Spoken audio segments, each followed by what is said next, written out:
All right, well, I'll go ahead and start the introductions.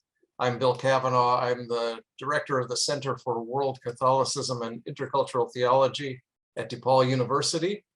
And we're pleased to offer you online this conference on the Church of Now, Young People and Catholicism in the World Today.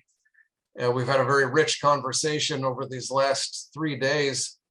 And we've saved maybe the best for last. And I'll introduce our speaker in just a minute. Before I do, I want to thank Karen Kraft and Marlon Aguilar for their hard work on all of the logistics of the conference. Things have been running smoothly, so and that's no mean feat. So thanks to Karen and Marlon. And to Amanda Signore also, who is here from the DePaul staff, making sure that the technical aspects work well. So today, our final session here, our keynote address, there's nobody I'd rather hear from to kind of wrap things up in this conference than Hosffman Ospino. He's an associate professor of theology and religious education at Boston College, where he's also chair of the Department of Religious Education and Pastoral Ministry. And he also serves as the director of the university's graduate programs in Hispanic ministry. And he's also been the principal investigator for several national studies on Hispanic Catholics, and specifically on Hispanic Catholic youth and the discernment of vocation to various ministries in the church. He has authored or edited 15 books, more than 150 essays, and I won't name them all. He is the current president of the Academy of Catholic Hispanic Theologians of the United States and an officer of the Catholic Theological Society of America. And again, he's going to be talking about US Hispanic and Latin American Catholic youth. And there's really no one in the country or in the world really that knows more about the topic than Hosffman Ospino. So welcome, Hosffman, take it away. Thank you very much, Bill. What a pleasure to be with you as part of this wonderful conference, the Church of Now.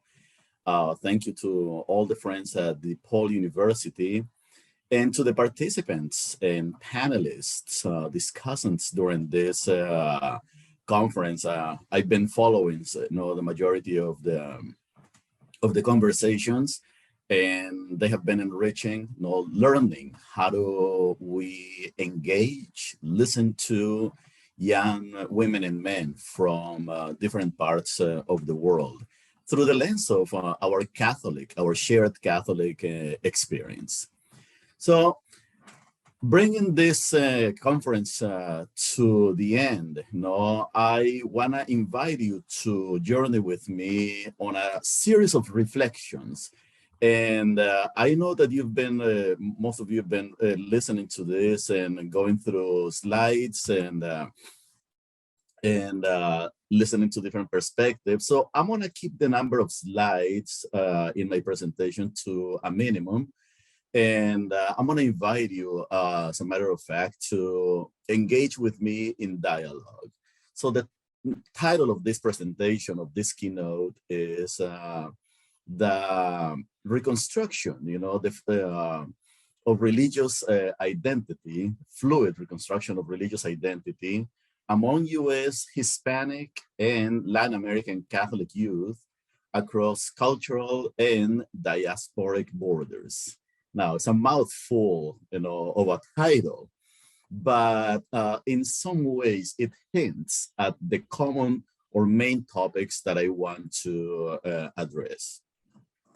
A paper will be emerging, and published as part of this keynote, and rather than reading the entire paper for you, I'm going to be highlighting some of the key elements that you have, in order to make the presentation more dynamic and inviting you into the conversation.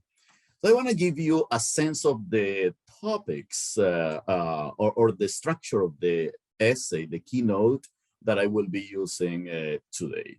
First, we're going to spend some time defining audience and context, because the topic is big, Latin American youth and US Hispanic youth, and eventually I will narrow down. We will look closely at the question of religious identity. What is that we have in mind when we say religious identity? What is it that we want people to have, or what is it that people are actually exhibiting as we speak about this dynamic? I'm gonna address one critical question, and you will hear it later. Then we'll look at, take a closer look at US Hispanic young Catholics. Why? Because I wanna be fair to the different populations that we are engaging. There are significant similarities between the experience, religious experience, among Hispanics in the United States of America and Hispanics or Latin Americans in the continent and also the Caribbean.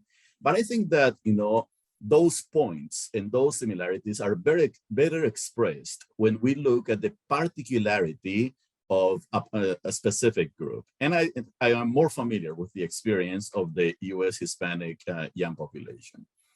We're gonna take a look at, a framework that I wanna use to interpret some of the realities that are shaping the life of US Hispanic young people. And it's a threefold framework. 1, immigration. 2, diaspora. And 3, the concept of mestizaje. From there, we will move into a second critical question. And finally, then we'll go into the last section of the essay or the keynote, and that is a theological reading of reality through Hispanic Latin American eyes. And I will explain what I mean by that, and concluding the presentation with a set of recommendations for pastoral practice. So this gives you a good sense of of where we go.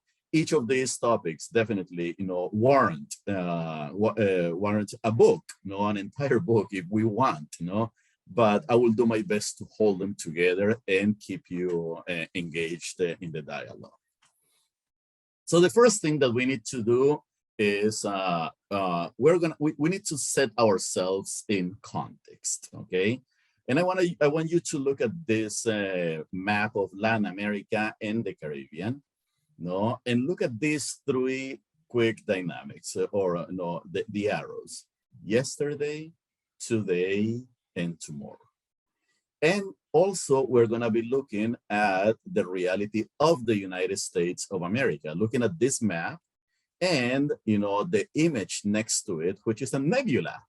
And it's the image that I actually want to use to keep in the background, as you listen to what I am saying about the United States of America, keep those 2 images. For Latin America, the linear kind of evolution of Catholicism, since particularly the 19th, early 20th, or 20th century and early 21st century.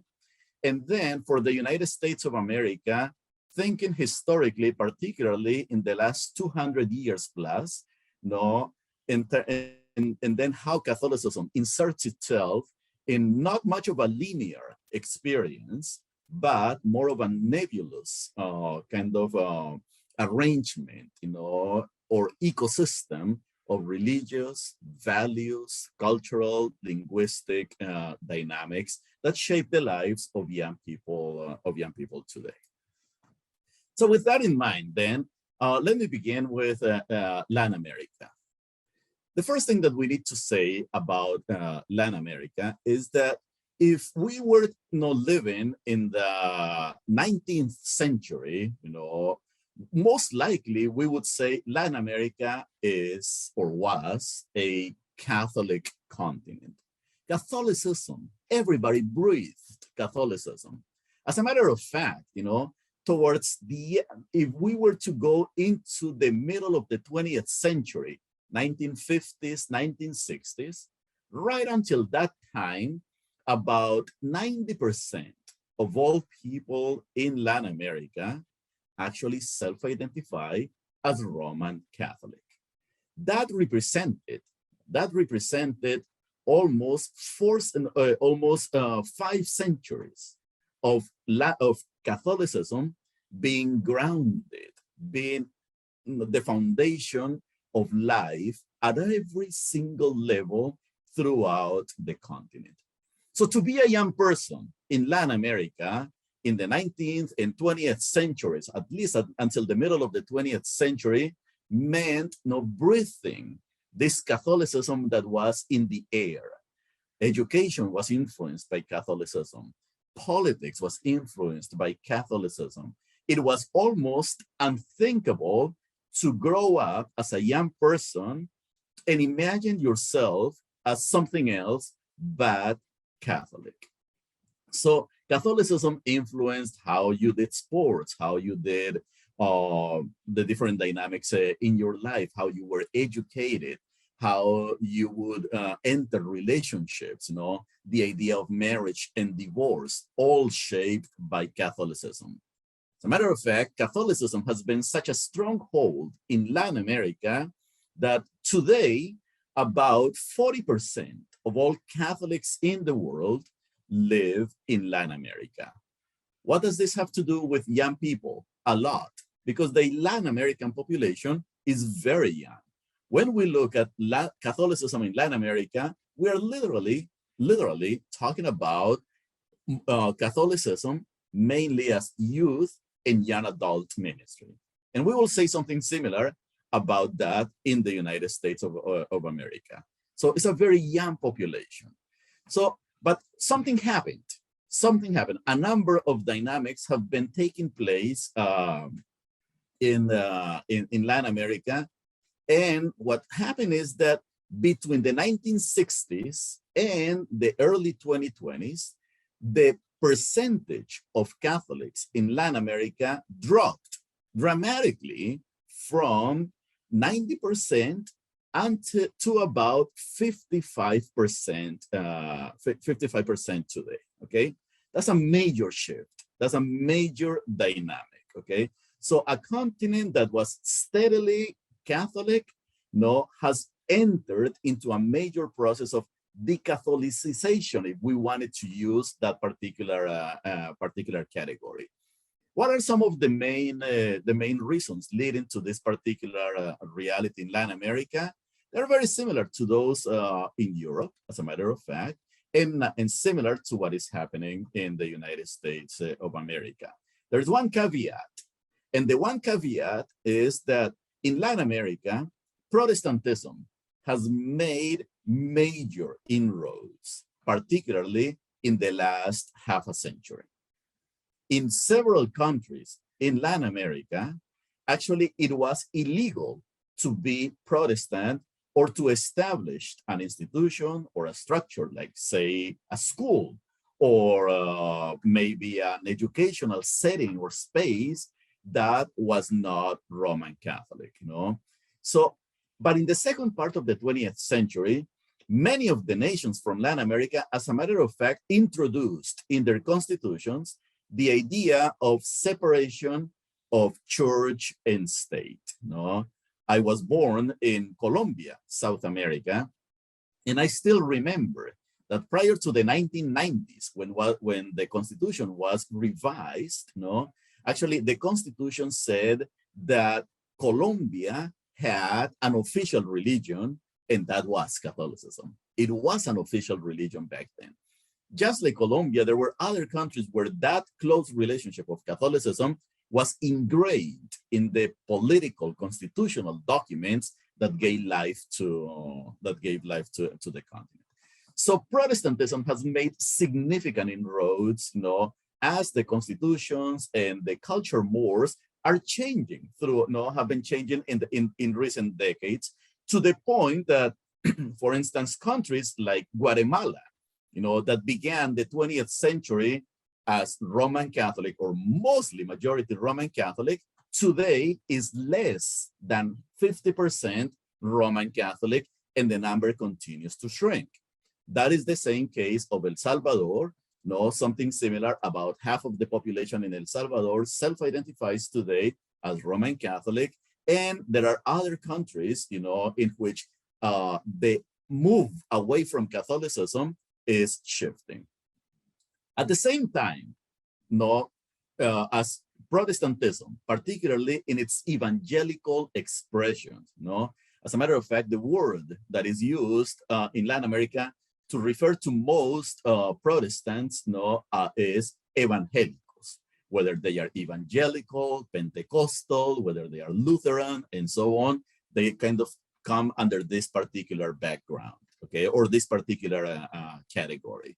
So besides this influence of evangelicals or Protestantism in its different expressions, then there has been, particularly since the 1980s, a growing distrust of Catholicism.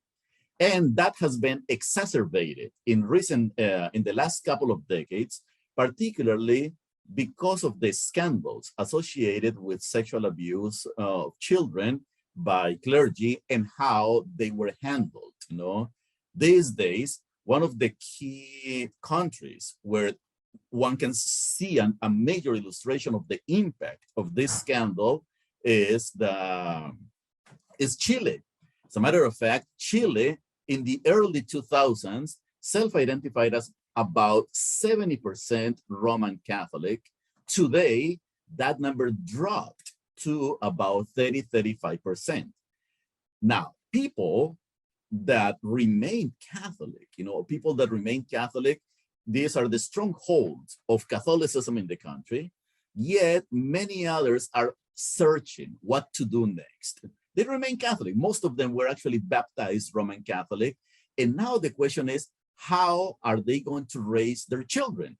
How is this going to affect the next generations? Also, young people in general are not receiving a positive and comprehensive experience of Catholicism throughout the continent. It's one of the major concerns of the bishops of Latin America and anyone who is engaged in education and youth ministry.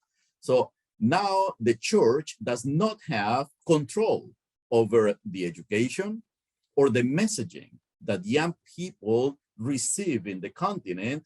Therefore, you know, most of this messaging is coming through social media or anti-Catholic movements and structures like media, empires, and so on within the continent. So now what we see here is that, you know, Catholicism is changing. And if we are going to speak about how young people are going to engage Catholicism in Latin America, we cannot remain oblivious to those dynamics. In the United States of America, we have another dynamic, okay? So the United States of America, as a matter of fact, has never been a Catholic experience or a Catholic society. Catholicism, as a matter of fact, is one more of the religious traditions within a large array of experiences. Nonetheless, Catholicism is the largest church in the United States of America, the largest Christian church in the United States of America. So that gives Catholics in the United States of America some voice, some power, some influence in what happens in the larger set of affairs. So young Hispanics in the United States of America enter into an experience that was shaped largely not by other Hispanics, not by other Latin Americans, but shaped primarily by Euro-American white Catholics, okay? So in the 19th century, primarily, we see this flow of immigrants from Europe, mostly Western Europe. They settle in the United States of America. And in the process of settling into the United States of America, there is a process, a massive process of transplantation of Catholicism that had a European character and now, settles, grows roots in the United States of America. and then enters in dialogue with Protestantism, with the American political ideas, with the American social project, and then begins to shape what one could call a unique type of American Catholicism. As a matter of fact, when one travels to other parts of the world, or other people from other world travel to the United States of America, one of the first observations is how different is Catholicism in the United States. No, we may have the same rituals, we may have the same convictions, the same doctrines, even the same structures, but how American Catholics actually think, act, engage in the public arena is significantly different from what we see in Latin America or in Africa or in Asia and so on. So Hispanic Catholics in the United States of America have never been a dominant or predominant voice. So the millions of young Latino, Latina, or Hispanic young people who are growing up in the Catholic Church, as a matter of fact, are growing up in the context of what we call in the United States of America a minoritized community. No, in terms of numbers, and I will say more about this in a few minutes. Okay, in terms of numbers, Latinos actually are a major portion of the Catholic Church in the United States of America, about 45% of all Catholics in this country.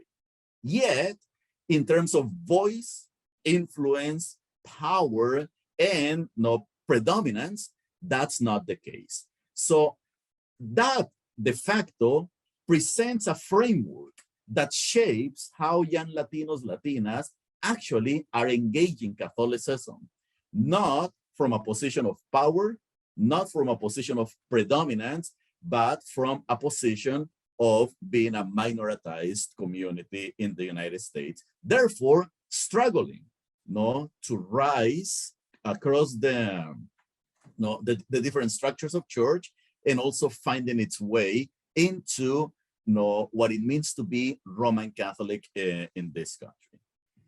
So with that in mind, then, we proceed to look at the question of religious identity, okay? So now we got these two contexts, okay? Catholicism in Latin America, very strong, yet in the process of at least demographic decline. And then in the United States of America, we find that Latino Catholics continue to grow for several reasons, yet this is a community that is part of a major ecosystem of religious values, cultures that invites to major negotiation. So now, when we say religious identity, okay, when we start considering what does it mean for young Hispanic Catholics and Catholics from Latin America to say, I am Catholic. What's the definition? So definitely the political, the social, the historical factors come into play, the cultural factors come into play. But we need to also be more specific about what we mean by religious identity. Let me share with you a few factors that are key to define religious identity. One, we always, and actually the directory for catechesis, the three directories for catechesis that we have had since 1971 have invited us to look at the psychological dynamics associated with religious identity. No? So first of all, what shapes religious identity is precisely this, the psychological predispositions that we all have to understand ourselves as religious beings. Developmental processes, okay, shape who we are. And for instance, drawing from the work of developmental psychologist Robert Kegan, we need to remember that religious identity is about relationships. But according to Kegan, since the moment we are born on the pathway we are always on the pathway to becoming adults, okay? So religious identity, from that perspective, could be defined as a process of understanding ourselves in being in relationship with God, with others, with self, as we become adults, psychologically and religiously. We grow as human beings constantly in our consciousness. In other words, we grow in our ability to make meaning, okay? We cannot understand religious identity without being mindful of this ability to make meaning. The older we get, the more complex the processes of making meaning become. Robert Kegan speaks of 5 stages of development, or psychological development, or consciousness development. He says we go from impulsive mind, instrumental mind, socialized mind, self-authoring mind, and self-transforming mind, okay? So in other words, okay, so what Kegan is saying is that the older we get, as we grow older, our process of value making, decision making, and meaning making is complexified as we enter in a series of relationships, and our understanding of world, others, and self change, okay? Keep this in mind. I'm not gonna go through each of these dynamics, but this is important. And one key to, for us to remember here is that those processes of meaning making or consciousness, as Robert Kegan describes, actually are also shaped by the socio-cultural context in which we live. In other words, it is one thing to be an adult in the United States of America, and it's another thing to be an adult in Latin America. And it depends on the country, it depends on the social class within which you are growing up, or the socioeconomic conditions within which you are. No, let's remember that poverty makes us mature faster. No, so it will be different from what we define or see as adulthood in Latin America, in Africa, or in Asia, or in Europe. This is key in order to understand religious identity. Other factors that influence the process of religious identity are family relationships, in both immediate families and extended family. How young people grow in their religious identity is shaped by the fact whether they are growing up with one parent, with both parents, or no parents at all, okay? And also the influence of the extended family. Among Hispanic Catholics in the United States of America, and also in Latin America, there's a growing number of studies about the influence of grandparents in the process of passing on the faith and the cultivation of Christian Catholic identity among the new generations, which is something that sometimes we do not pay enough attention. We simply assume that the parents are the first conveners of the faith, yet, or the first mediators of the faith, yet we forget the roles of uncles, aunts, grandparents, and every other adult who lives in the home. There is also the outside of family relationships, friends, neighbors, mentors, people we admire, and more recently, social media. What else shapes religious identity? Institutions, schools, churches, organizations to which we choose to belong, value formation processes that are shaped by culture, language, or even race. And this is key, and we'll talk more about race later on. But value formation processes are largely defined by the space and the location that we have in the context of a particular society or a particular group. growing up as a white person, middle class, highly educated in the United States of America is different compared to being born and raised as a Black person who struggles with poverty in the same country and even in the same geographical location. Same thing with Latinos. It is different for a Latino who is an immigrant, middle class, upper class, who migrates into the United States of America, compared to a Latino who was born and raised in the United States of America, yet his or her family has been struggling with discrimination or with a history of simply not being engaged or being welcomed into the faith communities or the structures of society that are supposed to be open to them and at their service.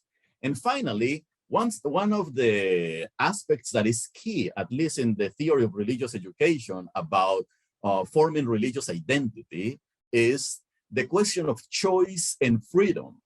Perhaps in the United States of America, we make more emphasis on this particular dynamic of religion as choice and the freedom to belong, which is part of the certainly individualist or individualistic approach to religion that permeates much of the culture in the United States. However, I think it's very important because it balances out the more communal approaches of belonging to faith or to religion that we experience among Latin Americans or among Latinos in the United States. And I think that element of choice and freedom plays a major role, and it has played it, as a matter of fact, in terms of how Latinos today, young Latinos, are engaging in their religion. So with that in mind, then we need to start looking at more closely at how young Latinos and Latin Americans have actually self-identified as Roman Catholic. For that, we need to look at some traditional markers of religious identity, okay, among these young women and men. I'm gonna mention 5, okay? And they may be actually very common all across the Catholic world, not only in Latin America and the United States, but also Africa, Asia, Europe, and other parts. One marker of religious identity among young people is growing up in Catholic homes. So the parents and other adults self-identify as Catholic. And that becomes a marker. I come from a Catholic family. I was raised by a Catholic family. 2, having access to well-defined faith communities or church communities. For instance, having access to parishes or small ecclesial communities, youth groups, or church-sponsored sports or other events. So that's a marker of Catholicism that shapes the lives of young people. It might have been more noticeable in the past for many of us, at the time when we were much younger, but it is also for many young people today. 3, another marker of this, of religious identity among young Hispanics and Latin Americans is early age catechesis, So being educated catechetically or going to a Catholic school, being influenced by Catholic education at a very early age, That's another marker. The 4th marker is the reception of sacraments, particularly the sacraments of initiation, baptism, confirmation, the Eucharist at a very early age, and regular mass attendance. And I define regular in a rather broad way, could be weekly, it could be monthly, it could be every now and then, depending on the cultural traditions where people are. And finally, the final marker of religious identity is that of a sense of belonging to a group that sees reality and constructs values in very specific ways. In other words, being a young Catholic person means being part of a community that has a special language. How many communities, for instance, are familiar with the language of sacramentality, or the language of transubstantiation, or the language of metaphysics that we hear in catechesis, that we hear through education? How many of us are so familiar with the language of, Virgin Mary and the communion of the saints and grace and so on, okay? So there's a language that pulls the community together, and these young women and men enter, they embrace that culture. But it's not only the language, it is also how Catholics embrace or are imbued in a set of values that define their lives. Catholic approaches to marriage, for instance, or Catholic approaches to contraception, Catholic approaches to issues related to life, the opposition of Catholicism to abortion, or to euthanasia, to unjust war, and so on. So entering into this matrix called Catholicism, helps young people, as a matter of fact, to shape their values and to embrace practices that allows them to live their faith in the everyday. But we need to start asking one question. What about when such markers are not as prevalent as they used to be, or maybe they are simply non-existing? And that is the reality that we are experiencing these days in the United States of America and in many parts of Latin America. For instance, we know, and let me take the Hispanic community in the United States, Hispanic young community in the United States as a case study. So we know that, growing up in Catholic homes is key for young people to develop a Catholic identity. We know that in the United States of America, yes, many young people are growing up in these Catholic homes, but the number has declined significantly, especially as many of the adults where young Hispanic Catholics are growing up are not practicing Catholic themselves, or simply have actually left the Catholic Church. We also know that many Hispanics in the United States of America struggle to find Catholic communities where they can worship. And it's not just a matter of finding a community that serves in Spanish or does X or Y, but it has to do with welcoming, how those communities are actually welcoming to these immigrants and the children of immigrants and other Latinos who are third, fourth, fifth generation. We know that in the United States of America, only 10% of school-age children who are Hispanic and Catholic are enrolled in religious education programs or catechesis. Only 10%.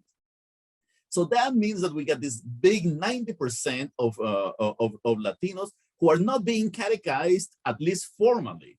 We hope that that they are being educated in their own homes, but that might not be the case, no?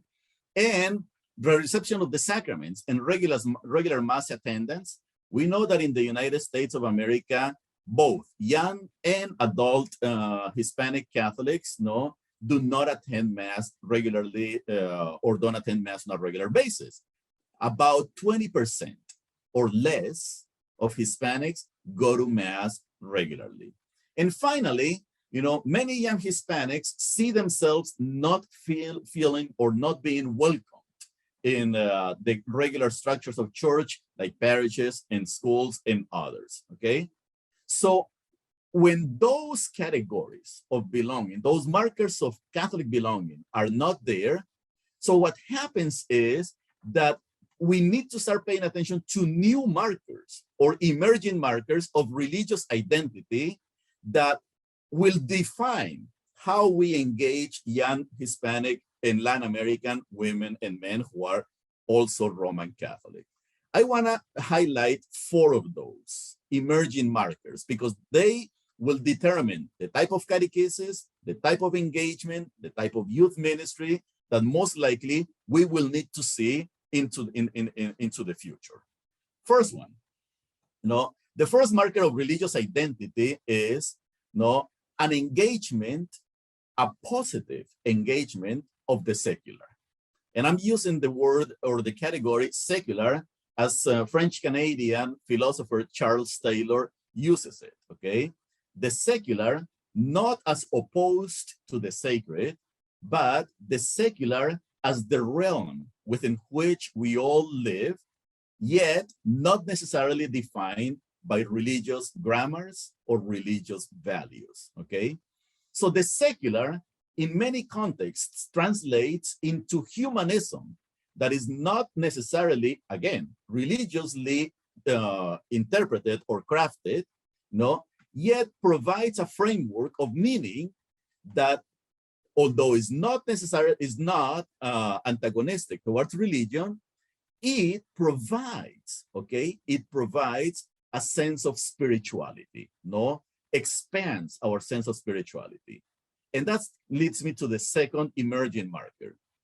We have heard the expression, not only in this conference, but also in many other settings, about the rise of the people who call themselves spiritual, but not religious, okay? So sometimes in the Catholic world, we tend to be resistant to this idea that one should be both spiritual and religious. But the way I'm seeing it is, as a matter of fact, I think that the idea of spiritual but not religious is announcing the emergence of a Catholic with capital C, not Catholic or as Roman Catholic, but an emergence of a more Catholic, more universalized, unbounded, porous, limitless, and sometimes chaotic, understanding of spirituality. I believe that the type of Christianity that is going to be permeating much of the Western world in the rest of the 21st century, and many young people are already leading us in that direction, is a type of Christianity and Catholicism that is shaped by this unbounded spirituality, unbounded spirituality. Of course, it touches base with elements of the tradition. It remains Christian in terms of the relationship with Christ. It remains Trinitarian. It remains institutional to some extent, sacramental, yet is broader than that. It goes beyond that. And we're already seeing this among young people. 3, another emerging marker is that of an ad hoc membership in more than one religious tradition or community.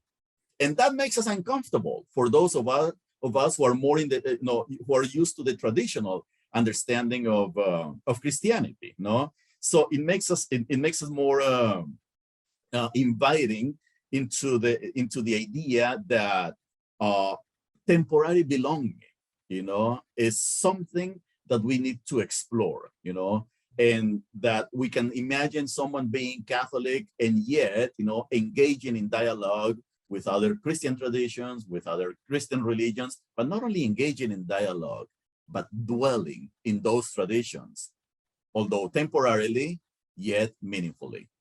And finally, though an emerging marker, is the one that I want to call or want to name as hybridity. Okay, so it seems to me that many young people today, Catholics, Latinos, Latinas, Latin Americans, and others, are embracing a type of Christianity and Catholicism that dwells on the idea of hybrid belonging, spiritualities, and even the possibility of doctrinal hybridity. Notice, those might make us uncomfortable, yet they point to a future for a spirituality and engagement of young people that perhaps we have not explored. All these points then point to what some cultural studies scholars and philosophers, theologians referred as the postmodern condition, okay?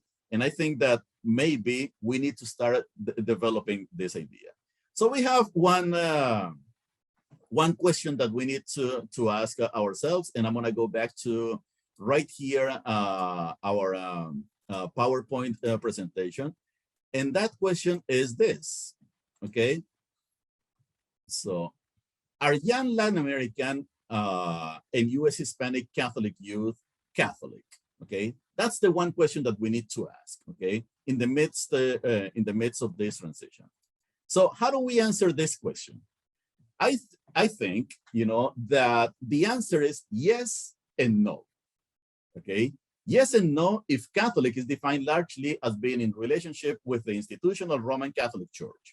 So yes, insofar as the influence of Catholicism remains very strong in the Americas.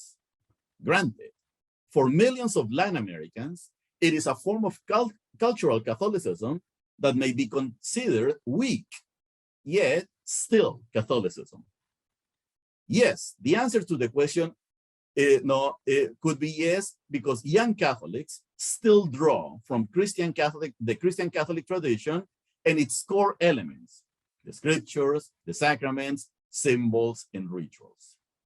However, we must say that no, because more and more young Catholics feel that their allegiance to the Catholic Church as an institution and to its clergy and other leaders grows weaker and weaker, feeling themselves with the freedom to challenge official positions and practices. But for the most part, these young people do not question their sense of Christian discipleship, okay? So then this leaves us with a transition now into what I want to call a closer look at young Hispanics in the United States of America. And then I'm going to start bringing this presentation to a close, okay? So young Hispanic Catholics in the United States of America, okay? Why do we need to pay attention to this particular group? Because we know that in the United States of America, about 60% of all Catholics under the age of 18 are Hispanic Latino. The vast majority of them are born and are being raised in the United States of America. 94% of them, okay? 94% of them. The present and the future of Catholicism in the United States of America is gonna be defined by how we pay attention to this particular body. We wanna be a vibrant church, or we wanna be a smaller church, and the decision is gonna be made now. As a matter of fact, it's being made now, okay? So who are these people? Let me provide a few characteristics about them. When we think about young Hispanic Catholics, I think of them as Catholic children seeking a Catholic home in their own church. And that is a dynamic that has been raised several times in encuentros of ministry with young Hispanics. It has been raised in theological conversations, and it's constantly raised in faith communities. Most young Hispanic Catholics feel that in their own church, they are not belonging, that they need a home, that they are homeless, and sometimes that they are parentless vis-a-vis the ministry or the relationship with the ministers in the church. Young Hispanics are being faced with the conundrum of what we want to call the inability for Catholic educational structures in the United States of America to meet their needs. By the middle of the 20th century, about 55% of all white Euro-American Catholic children were enrolled in Catholic schools. Today, barely 2.7% of Hispanic children who are Roman Catholic are enrolled in Catholic schools. Major difference. Also, a major difference in the historical moment of Catholic education and so on. But for some reason, Catholic schools and Catholic universities have not been able to measure up to the needs and expectations of the young Hispanic Catholic population. And that has been a major flaw affecting vocations, affecting leadership in the church and outside the church, and particularly retention of young Hispanics within the Catholic Church.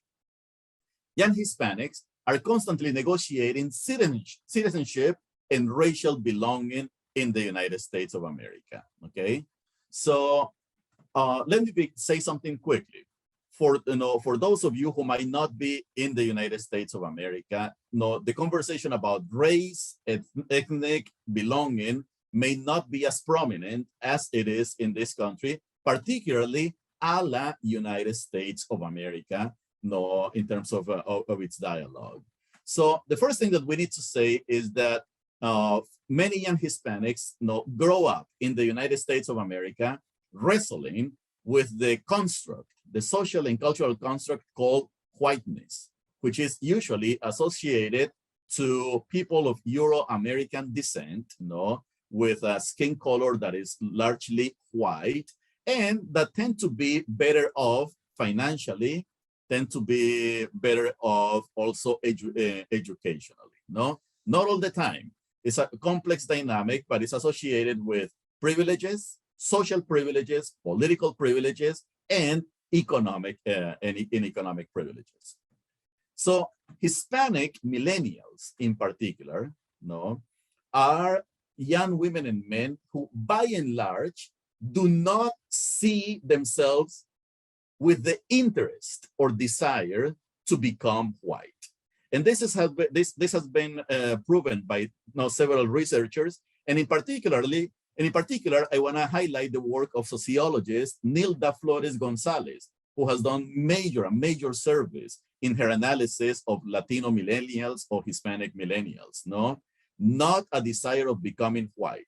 As a matter of fact, all seems to indicate that the majority of young Hispanics, and particularly Hispanic millennials, resist the category of becoming white, of becoming or embracing whiteness. So then where does that leave Hispanics? Because the majority of Hispanics, especially young Hispanics, are born and raised in the United States of America. They are citizens of the United States of America. Yet the majority of these young women and men don't see themselves as Americans, quote unquote, when defined in the larger sociological context. So for many of these Hispanics, for many of young Hispanics, being Hispanic is not about race or ethnicity. And we know that, so Hispanics and ethnicity in this country, not a race. So the racial categories that are used for Latinos are imposed, as a matter of fact, are imposed on Latinos. So we have Latinos who self-identify as white, who self-identify as Black, who self-identify as biracial and multiracial.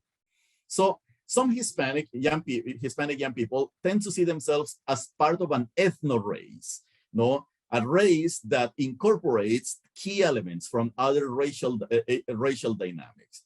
Others see themselves as a racial middle. So middle, and what are the poles?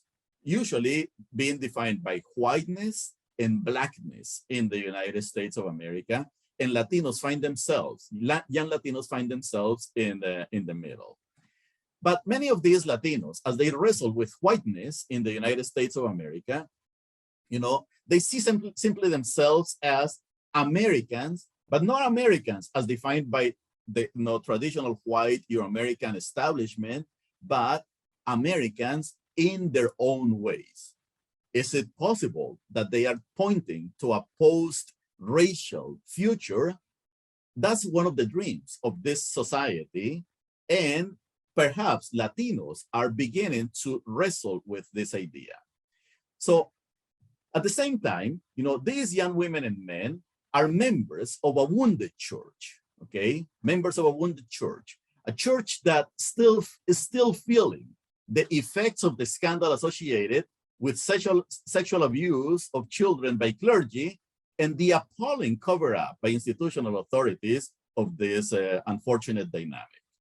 It is members of a wounded church because they are witnessing an ideologically polarized society and church community that rips apart every day Catholic families, faith communities, and institutions. They are witnessing a wounded church that constantly sends mixed and painful messages to about members of the LGBTQ communities and on questions related to race and gender and particularly the role of women in church and society. And these mixed messages, unfortunately, have become one of the clarion calls for many young Catholics, not only Hispanic, but also from other races, ethnicities, and cultural groups, to actually walk away from the Catholic Church. Now, how do we then, in looking closely at the Latino community, engage this question of, can better engage the question of being a community that is in flux and so on. So we're gonna look closely at, let me just open right here, and we're gonna look closely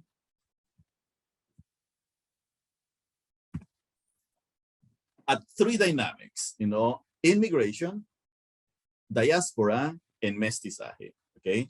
And these three categories are key. And I want you to dwell for a moment on this particular figure, okay? I love geometry, and I have found some of the best images from the world of geometry. Notice how these polyhedric figures or structures, are contained one within the next, okay? One within the next. So there are several of these. And that's how I want to invite you to look at immigration, diaspora, and mestizaje, to these three. Okay. Why should we pay attention to these three dynamics? One, because immigration continues to shape and reshape the experience of young women and men in the United States of America, young Hispanic women and men in the United States of America on a regular basis. It is estimated that about every single year, 1 million Hispanics in the United States of America make the United States their home. These are immigrants from Latin America and the Caribbean. So in a sense, what immigration has created is a condition like the myth of Sisyphus, is a constant and eternal beginning for faith communities, but also for young people. Most of the people who are migrating into the United States of America are young adults, okay? Many children, tens of thousands of children, without a doubt, but the majority are young adults. So they are constantly, the process of being engaged and inserted in the realities is constantly being reshaped, and it begins over and over again through the question of immigration. So immigration continues to fuel, not only the young presence of Latinos who are immigrants and young adults, but also it places the culture of these people and the religious values vis-a-vis or next to the values of the US-born Hispanic generation. So hence, one of the major dynamics right now in terms of integration and in terms of negotiating religious identities. Two, diaspora. So the context of diaspora, is an invitation to remember that Latin American Catholicism is an immigrant religion. It's an immigrant experience. And many of the communities that live in the United States of America here are children of those who either migrated or that were annexed, historically by the United States of America as it was part of its process of expansion. So the diaspora context is key because, unfortunately, for centuries, Hispanics have been treated in the United States of America as a subclass or as secondary citizens, And that is actually an unfair dynamic that Latinas have had to experience, but we see it today, and Latinos experience it in schools, public schools, they see it in universities, they see it in society, they see it in the workplace, and so on. So the condition of being a diasporic community is constantly being shaping and reshaping, attitudes towards the church, towards religion in general, and towards the larger society. And finally, mestizaje. So mestizaje is perceived as, or is understood as the experience of something, a variety of dynamics, no? At the beginning, it was used mostly as biological, but today we speak about religious, cultural, societal, and so on, dynamics that are merging and giving rise to something new. But notice that these three dynamics, immigration constantly fueling and containing many of the other dynamics, you know, engaging or entering in dialogue with the diasporic experience, and finally, mestizaje. Why do I want to pay attention to this? Because I want to bring your attention to the question of mestizaje. I believe that the next generation or the next understanding of Catholicism in the United States of America is going to be defined primarily by young people who have experienced mestizaje in one way or another: cultural, religious,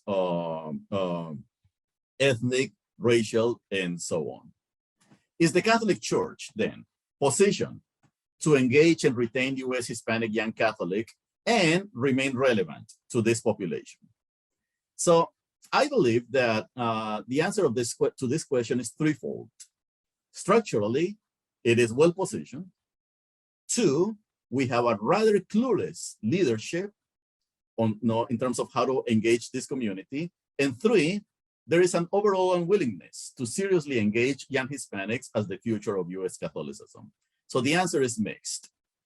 It is structurally well positioned because we got schools and universities and seminaries and parishes. We also know that these institutions are largely located, unfortunately, not in the places where Latinos are present in the United States and Latino Catholics. We know that there are many issues that are central to the life of Hispanic Catholics, and Catholicism in this country has a strong history of advocacy and social engagement. Unfortunately, is not taking into consideration the issues of Latinos all the time. When I say clueless leadership, that's the second answer to my question, you know, I'm referring to the fact that most ecclesial leaders in the United States of America are culturally, demographically, and demographically disconnected from the reality of young people. The median age of white Catholics in the United States of America, who constitute the majority of leaders at all levels in the life of the church, is 55. The median age of Latinos is 29, just to give you a sense of disparities. But notice, you know, the majority of priests and sisters in the United States of America, upon whom much of the ministry belongs, or the ministerial responsibility belongs, is very high. Median age of priests in the United States of America, 65. Median age of sisters in the United States of America, 73, 74, depending on where you are. So they are disconnected. Many of them lack the intercultural competencies, and many of the Hispanics who are arriving, who are immigrants and working in ministry with Latinos, with young Latinos, don't understand the reality because they come with the realities of Latin America. Once again, we all seem to be clueless about this dynamic. And then, to exacerbate this dynamic, we have an unwillingness to engage seriously the future of this population. So young Hispanics remain on the margins of the church. Their priorities are not being taken into consideration, and worse of that, they don't have patience. They are walking away from our church. In the last 3 or 4 decades, about 16 million Hispanic Catholics stopped self-identifying as such, as Roman Catholic. Most of them made their decision prior to the age of 24. To conclude, then, I have spoken much more than I actually anticipated, but I hope that these ideas have been at least are generating some questions and thoughts. I want to read at this dynamic from a theological perspective, at these dynamics, and I want to do it through Hispanic eyes. I think that we need to start asking ourselves, where is God in the midst of all these dynamics? And I believe that we need to begin to imagine ourselves embracing new images of God Not God necessarily as God who, the God who oversees, the God who commands, the God who demands X or Y, but we need to start looking at images emerging from the experience of young Hispanics as God who is immigrant, the God who is universal, the God who is inviting us to belong in the midst of hybridity and diversity. The only way to get to these images of God is by engaging theologians, pastoral leaders from the Hispanic and Latin American community, but most importantly, by engaging in dialogue Hispanic young people. They need to enter into these dialogues. We need to stop talking about young Hispanic people, young Latin America, and create more spaces to talk with them and listen to them. And that's what Christus Vivit is all about. Pope Francis has been very clear about this. We need a renewed ecclesiology in the midst of this moment. We need an ecclesiology that, somehow minimizes the emphasis on the structural, hierarchical church and considers the possibility of imagining a borderlands ecclesiology in which people are crossing borders on a regular basis. And as we cross borders from one location, from one way of being, from one experience, immigrant or US born, depending on where we are, we begin to understand ourselves not only ecclesiologically, but also anthropologically as new beings. It is a church that is born again from mestizaje, from the mestizaje that is taking place in all our communities and is taking place in our borders particularly. It's an ecclesiology that is born out of the experience of being church by embracing the here and now, and not the church that is constantly looking at somewhere else to be transplanted into the United States or other parts of the world. We need a theological reflection that invites us into considering a way of being church that pays attention to the struggles and questions of our Hispanic youth and Latin American youth. Any theology or any form of outreach to Latinos, Latinas that actually ignores the struggles of the community will remain sterile and irrelevant to this community. So how do we move forward then? 7 recommendations for pastoral practice as we look at this population. 1, quickly, listen, listen, listen. We got to listen to our young people. 2, understand how young Hispanics are currently practicing their faith and making meaning. 3, pay close attention to those areas where young Hispanic Catholics are already active. 4, don't underestimate transnational relationships. 5, form partnerships beyond ecclesial and ministerial settings. 6, invest in education, Catholic and non-Catholic. And 7, reimagine current models of catechesis and pastoral outreach to really respond to the needs, questions, and hopes of Hispanic Catholic youth. More of these will be expanded, or are expanded in the paper to which you might have access in the future. But for now, I think I leave you with these thoughts. It's a great opportunity to engage, an experiment that I want to see as the birth, perhaps, of a new way of being church in Latin America and the United States, thanks to young people. Thank you. Well, thank you, Hosffman. That was really rich. And it reminds me of what several Latino theologians have written about mestizaje, that Christ himself is a mestizo in the sense of being both human and divine. And so these borders that you're suggesting need to be crossed and are being crossed are kind of at the heart of our theology already. So thank you for those reflections. We have a lot of questions. We've got about 19 minutes to address them. So I'm going to go ahead to the Q&A and get right to as many as I can. So if you could, in responding, if you could keep that in mind to try to, so that we can get to as many questions as we can. So the first question we have from Jacob Thorson, who is a scholar from Denmark who is working in Guatemala, but he says Latin America and Hispanic immigrants in the United States were previously kind of seen as an antidote to the secularization of the West.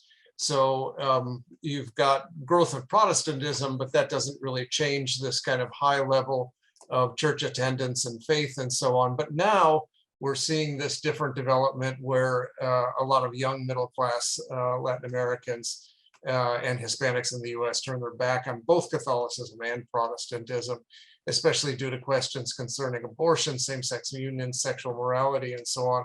And so the question was, and this came earlier on in your lecture, so you may have addressed this already, but the question is, how must and can the church handle this situation pastorally when its credibility is so damaged? And I think he's asking particularly around these sexual issues.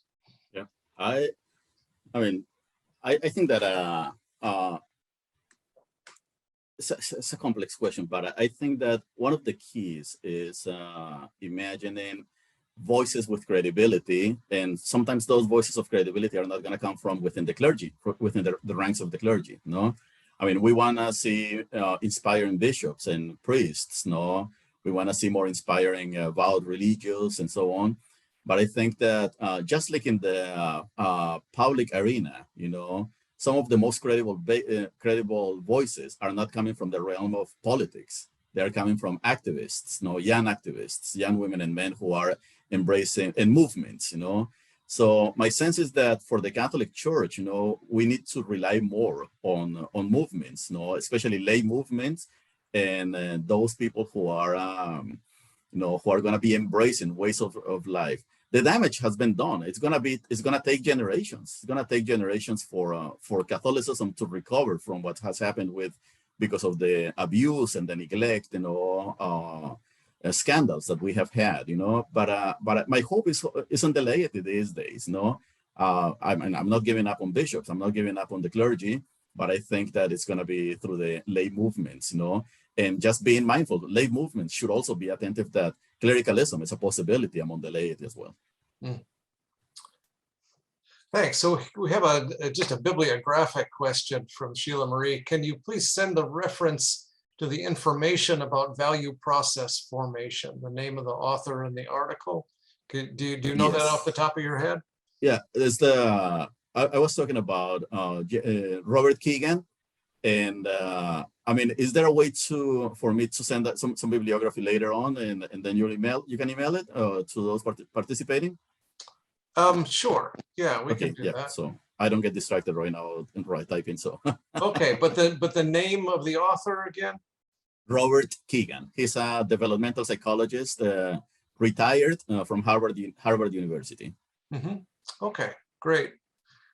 Next question from Mike Buddy. I think you actually addressed this already. It's about the kind of racial identity of Latinos. And I think you kind of talked about that already, where they kind of don't identify either as black or white, and often kind of a separate sort of identity, or many different identities. And this question of various identities raises a question from Stan Chuilo, who is addressing this question of hybridity and contested identities for young people. Is the mission of the church as a distinctive community of faith with some common meanings and symbols in the construction of shaping the identity of young ones, or is the church called to become a hybrid community, simply giving voice or surfacing these fluid or liquid identities without any critical stance? So in other words, I think the question is about what are the limits to the fluidity and hybridity and so on. At what point does the church need to say, okay, these are our common meanings, common symbols, common identities, and so on? How do you negotiate that relationship? That's a fabulous question, and I'm glad that it comes from a theologian. No, so that's but the challenge is that, if we reify the idea of church, then we will always be, resonant with an idea that this is what the church says and this is what the church thinks and so on, institutionally, and there is room for that. But I think that the type of ecclesiology from which the arguments I'm making come from is it's an ecclesiology that understands the church as the people of God as they come, as the people of God as they come. So in a sense, when someone who comes to the church as a hybrid, culturally hybrid, or someone who wrestles with questions of gender, or someone who questions with types of ideology and so on.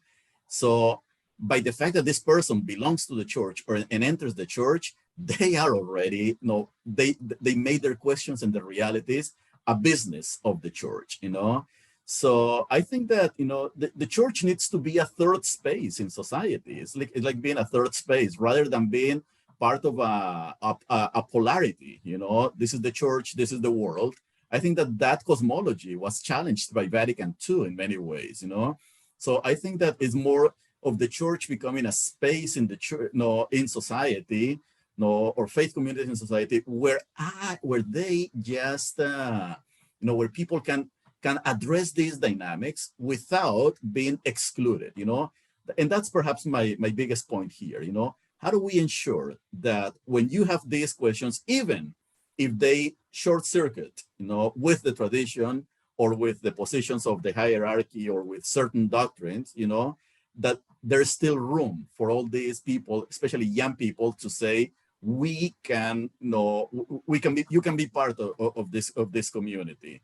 And I see it in Latin America, for instance, but also it's also common in the United States of America, the multiple belonging that, in terms of religion of young people, who are Roman Catholic on Sunday, and then on Tuesdays they visit the evangelical group, to do Bible study, and on Friday they practice Santeria. So, and it's very common for them, So how do we retain them rather than giving them the ultimatums and not to say either you get with the program or you're out of the church, of the community. Mm-hmm. Okay.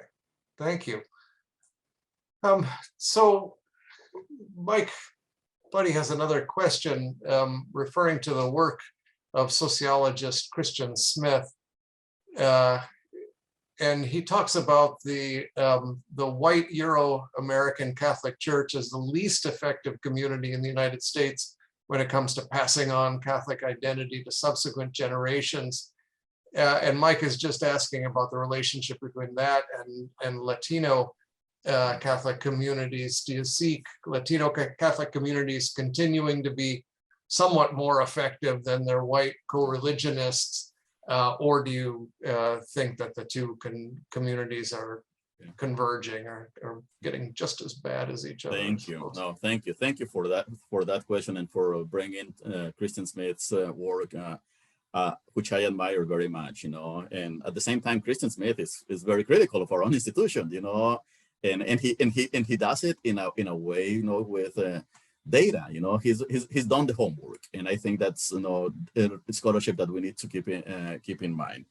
I must say that your American white Catholics were actually very effective in passing on the faith until the middle of the 20th century. They were able to sustain the entire communities through Catholic education, youth ministry, parishes, the role of vowed religious women and the clergy, and so on. But as many Catholics and theologians and cultural studies scholars have indicated, the bubble kind of burst, in the 1960s, 70s. So the world changed dramatically, and we had a model that was designed to work for the 19th and early 20th century. We never had a model of passing on the faith, an effective model. that would work in the second part of the 20th century and early 21st century. Latinos, Latinos who are, I mean, at least based on the research that I have done, Latinos that retain family structures and hold on to popular religion and family values are effective passing on the faith, But the second and third generation have become Americanized like everybody else. They have exactly the same struggles as everybody else. And again, so the question here is not how do we go back to the 1940s or 30s for white Catholics, or how do we become more Mexican or more Colombian or more Venezuelan for immigrants from Latin America. I think that the question is for all of us, how do we sit down and actually craft models of faith formation and belonging and ecclesial community that respond to the complex realities in which we are? And there's too much reminiscence in our circles, too much. We're looking too much to the past and how beautiful that was and so on. And, and that happens both among more conservative and progressive Catholics, happens at all levels. We really need to start looking more into the future, And actually, one quick example that I will give is when Pope Francis in the new directory for catechesis, or Pope Francis, or the Pontifical Dicastery for Evangelization, when they say catechesis, needs to be a catechesis that thinks about the new way of being human in the world today. To me, that's forward thinking. We're not going to go back to the anthropology of the 1920s, 30s, 50s. We need to contend with the new anthropology, the challenges, sociological dynamics, the geopolitics of our day, and then craft those models. I think that's where the energy should be. And young people get excited about that because that's where they are living already. Okay, so there's a dynamic by which immigrant communities come from wherever they come, and they naturally kind of hold on to part of their identity from the old world, and eventually that begins to dissipate, and that's a process that every kind of community goes through. Every immigrant community goes through. And just to give you a quick stat, I mean, it's estimated that about 70% of immigrants from Latin America self-identify as Catholic, okay? Maybe 65 to 70%.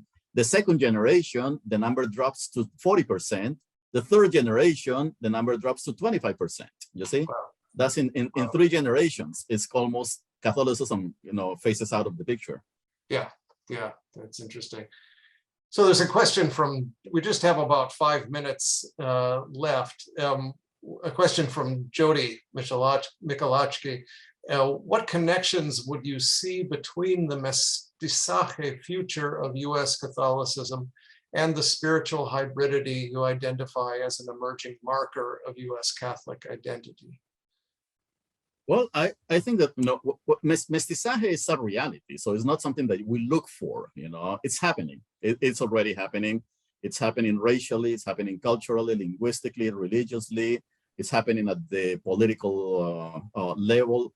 So it is a reality. That is there, and I think that mestizaje is a condition. I think that that's perhaps the best way to look at it, and the hybridity that I think, that needs to happen is, that mestizaje taking place out there needs a spiritual grounding.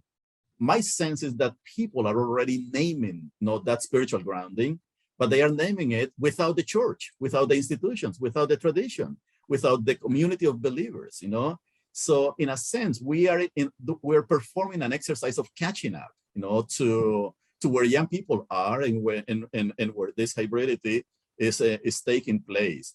And the thing is that so that's going to require the adjustment of some language that we use, is adjustment of the spaces where we do ministry.